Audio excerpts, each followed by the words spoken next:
Сәлеметсіздер ме? Сіздерге айта кеткенімдей dbdesigner.netте қалай диаграмма құрастыру керектігін түсіндіретін боламын. Соған видео түсіремін. Яғни мына ссылкаға кіреміз.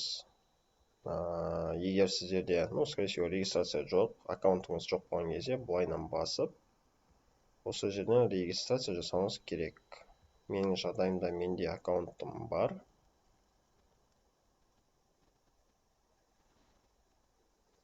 И өзімнің аккаунтыма кіремін. Мына жерде сіздердің проектілеріңіздің списогі болады. Жаңа проект құрастырамын.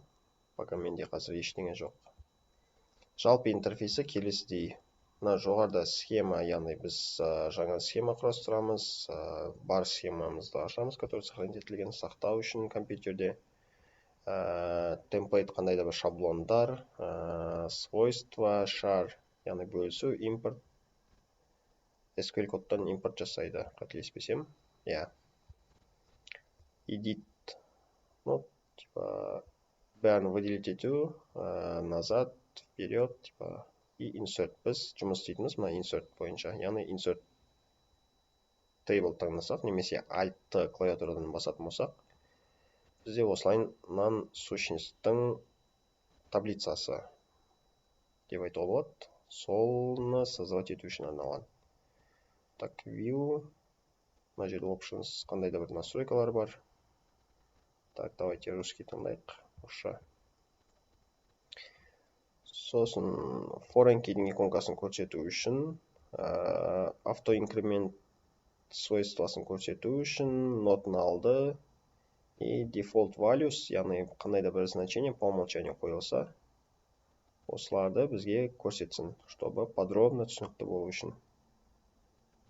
И еще. Так, ладно, отыра берсін. Интерфейсіміз осы жаққа айналды. Давайте біз айта кеткендей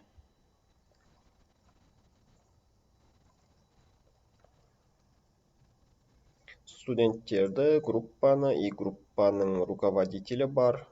Сол туралы кішігірім диаграмма құрастырайық. Яғни бізде қандай да бір студент болады мына жерде. Студент, ол сущность. Студент связано группамен байланысы бар. RD-line. И бізде advisor бар. То есть ол группаға advisor болады. Advisor. Так, осы қарапайым үшеумен жұмыс істеп көрейік. Бірінші students, яғни студенты, оған ID, мына жерде integer болады, и первичный ключ бізде постоянно. Келесі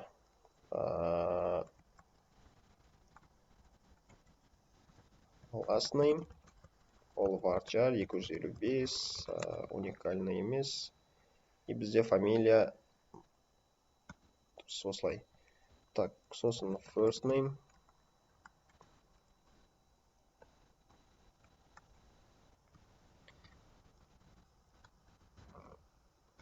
Потом фраза name, яғни отчество. И егер байқайтын болсаңыздар, шетелден келген студенттерде, кейбір студенттерде отчествоға ештеңе жазылмаған.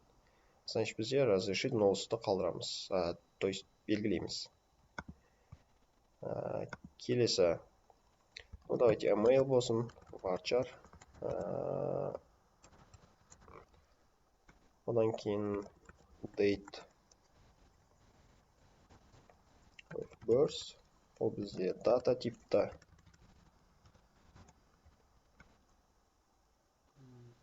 Потом in бар бізде міндетті түрде. Varcharда сақталады, және бізде ол уникалды мән болады.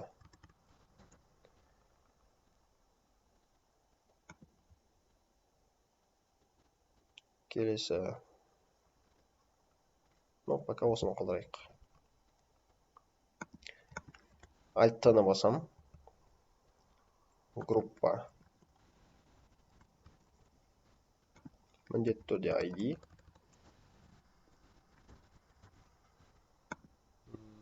Группаның атауы. Ол уникалды болу керек бізде. келесі қандай да бір группаға қатысты description, null возможно. И пока бұны да қалдырайық. Нет, ну давайте группаның advisory. Бұл varchar пока что. То есть varchar мен сразу integer деп өте салайын. Мен уже түсіндірдім не екенін integerдің, и сіздерде представление бар. Не үшін мен қазір мына жерге integer қойғаным. Потому что бұл қазір бізде мына жерде teachers деген таблицадағы ID-шкамен байланыс жасайды.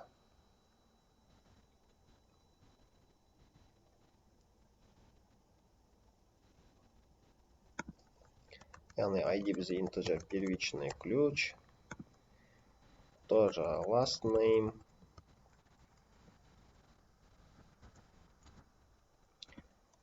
First name. Еще давайте вот email қосайық. И пока все. Ну давайте вот place. Birth, яғни туылған жері. Тоже integer деймін.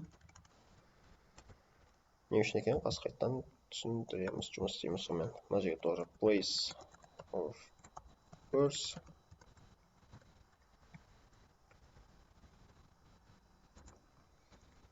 Келесі cities.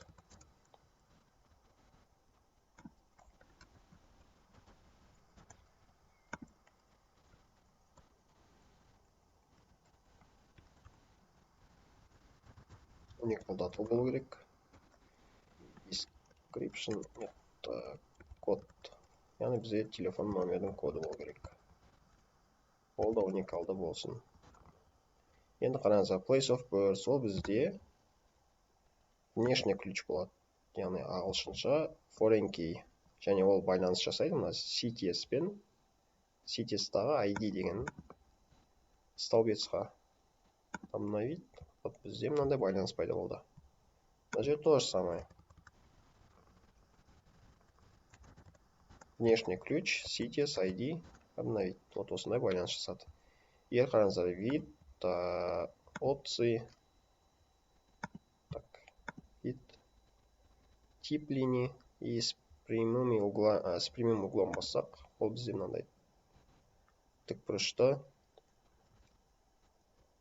стрелка пайда болады. Енді группада бізде advisor'ды белгілейміз. Яғни teacher ішіндегі ID деген таблицамен байланыс жасайды. Енді бізде студент қандай да бір группаның ішінде оқиды. Сол үшін қандай да бір группаның ішіне студент тіркеледі. Сол үшін мен группа ID деймін, integer деймін, және уникал дейміз, внешний ключ. Біз группаның ішіндегі ID-ға белгілейміз. Сохранить. Сонда бізде вот көріңіздер мынандай байланыс пайда болды. Ал группаны, то есть қай студенттің advisor'ы кім екенін білу үшін біз группа деген таблицаны байланыстырып отырып запрос жасайтын боламыз. Ол енді уже запрос тақырыбы бойынша қазір біз только проектированияны түсіндіріп отырмыз сіздерге. Тапсырма бойынша, то есть түсіндірген презентацияның ішінде бойынша, если күрделендіре беретін болсақ, бізде не үшін болай олды? Бізде мына жер типа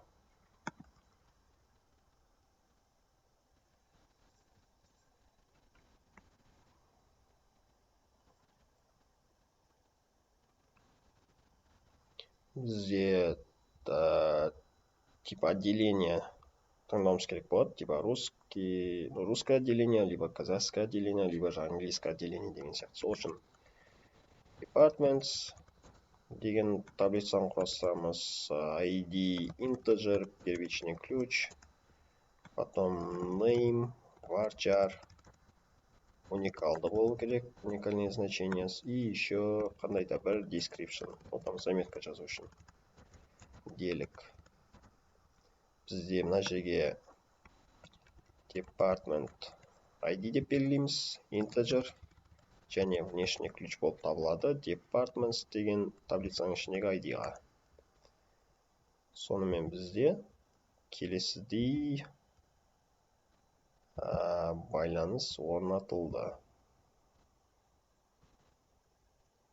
Егер сіздерге мынада прямые стрелки емес, мына ыңғайлы болса, онда безені қоюға болады.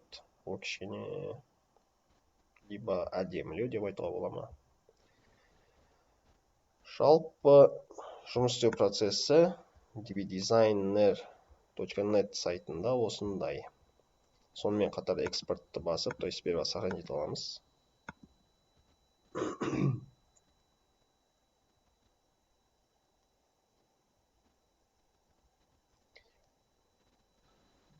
Так, и бізде экспорт SQL-ді басатын болсақ, мысалы Postgre-ні белгілейміз, генераторды басамыз, то есть генерировать SQL. И бізде осы dbdesigner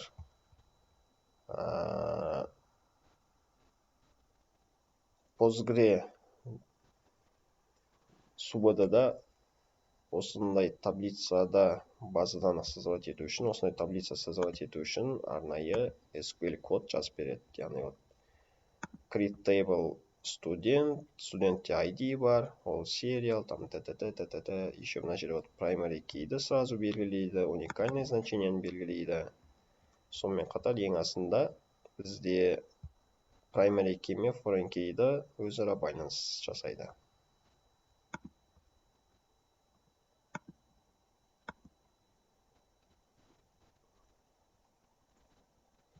Жалпы диаграмманы құрастыру, проектировать ету осындай процесте, осындай түрде орындалады. Назарларыңызға рахмет, сау болыңыздар.